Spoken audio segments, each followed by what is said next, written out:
生还有 Come on, open your hand and hold mine. 或者还有什么小一点的？ Do you have any smaller dreams? I'd like to go to Tibet on foot. Neurosurgery is a relatively young science, and heart-breaking failure is inevitable in many cases.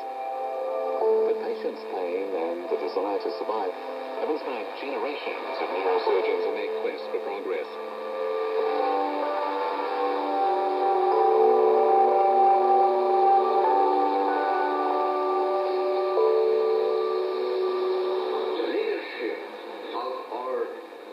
Professors, they are excellent, and therefore I am very enthusiastic. Today, neurosurgeons from all over the world have come to share their latest experience in dealing with lesions deep in the brain, as well as cutting-edge technology in intracranial diagnosis and treatment. Removing diseases within the complex structure of the brain remains a huge challenge for neurosurgeons.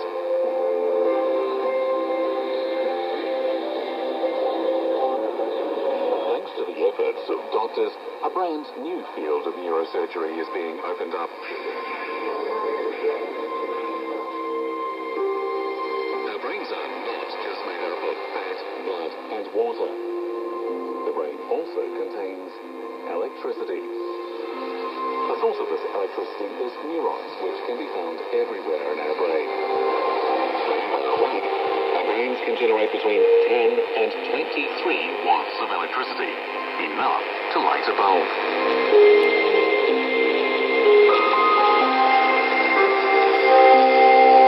To understand the working of the brain is really beyond our comprehension right now.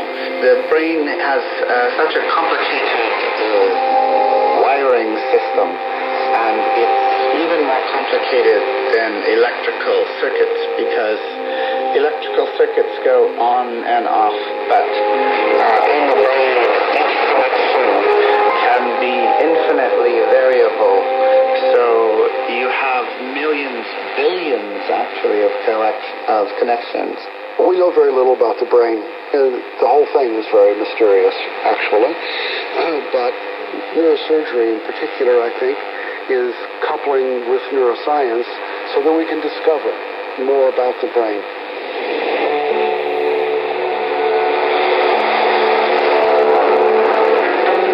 The brain sends signals through these circuits, allowing our bodies to function and controlling our behavior.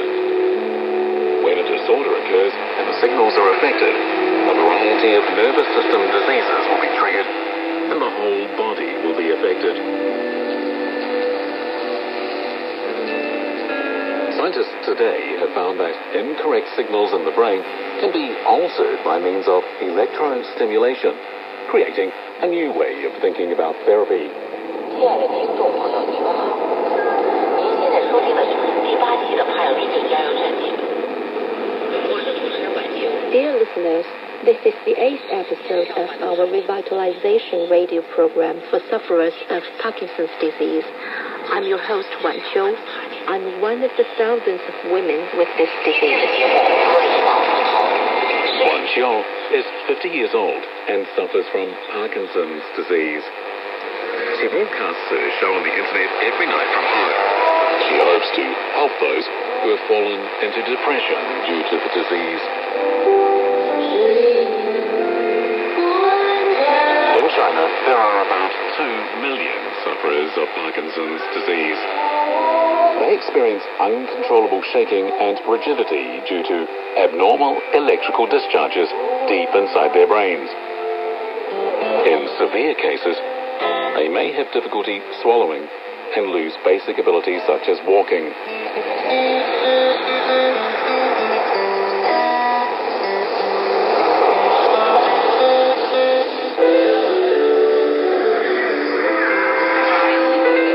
Having lived with the disease for 14 years, Wan Qiu had been able to live a normal life with the help of certain medications.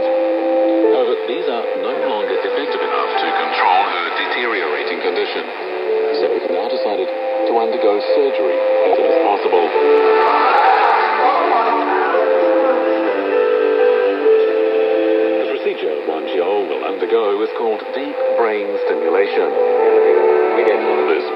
electrode is just a few microns in diameter. It's the latest tool doctors are using to treat Parkinson's disease. During the procedure, no tissue will be removed from Wan Qiu's brain. Instead, 2 microelectrodes are implanted through 2 tiny holes in the skull into the area where the disordered electrical discharge is occurring. The high-frequency electrical stimulation generated by the microelectrodes will alter the discharge pattern of the corresponding nuclei, thus reducing Wan Qiu's tremors.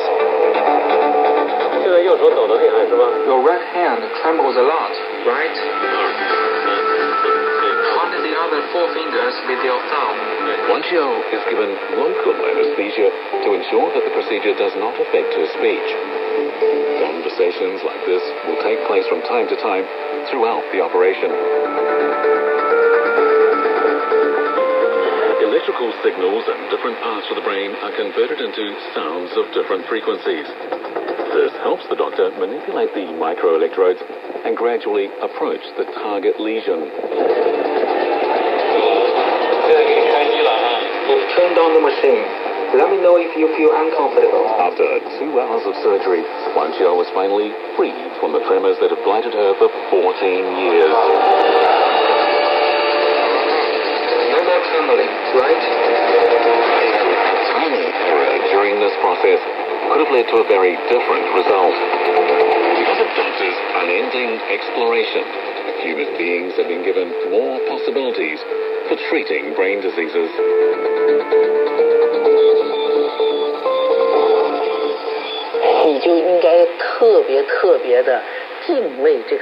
We should really hold the brain in awe and veneration. When we do that, we want to try to learn about it. Only when we have a deeper and more thorough understanding of it can we master it, care for it, and do no harm to it. One of the main changes in society is that we become older and older. And when our brains become older, we have more and more risk for brain diseases. And the development of Alzheimer's disease and other brain diseases that can affect our age is one of the big problems for our children. So if we want to give our children a better future than we have, we should know more about those diseases and try to find treatments.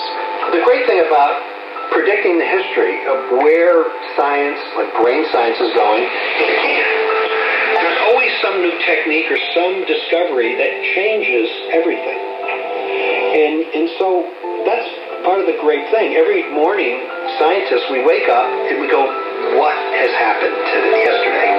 And we just find amazing things, and we're completely, I don't think you could predict them. Many of the things you can't predict. And that's what makes it wonderful, because it's a mystery.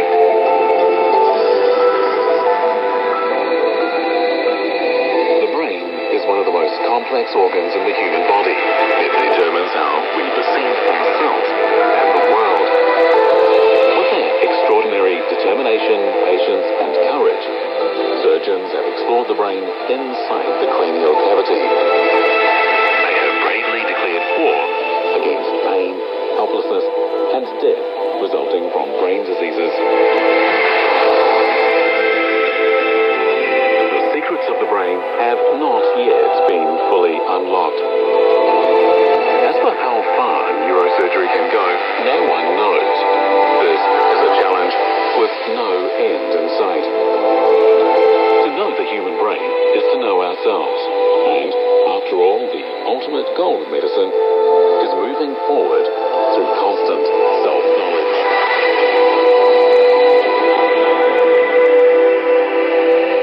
With that, we end today's edition of Selfie. Tomorrow, we will continue with the audio segment of this 8-episode documentary titled The 200 Years of Surgery, produced by CGTN and Manling. Thank you for listening.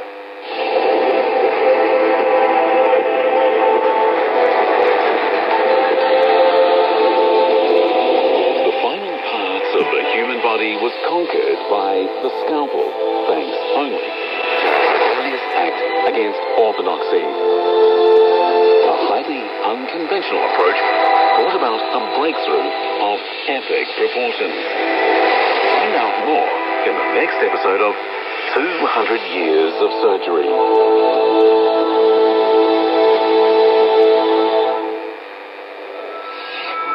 From epic tales of mystery and magic to accounts of battle and empire. From the verses of the ancient poets to the masterpieces of our times. CRI brings to life China's literary heritage. Join us for A Light on Literature. Today, in A Light on Literature, CRI continues its presentation of A Floating Life, The Adventures of Li Bai, a novel based on China's great Tang Dynasty poet, Li Bai, who lived in the 8th century AD. In this highly imaginative portrayal by British author Simon Elegant, Li Bai is traveling on a river barge into exile. On the way, he dictates its life story to his scribe Wang Long in a series of colorful and often far-fetched tales. Today, Ian Reid narrates episode 34, in which the poet is reunited with the great love of his life. Enjoy.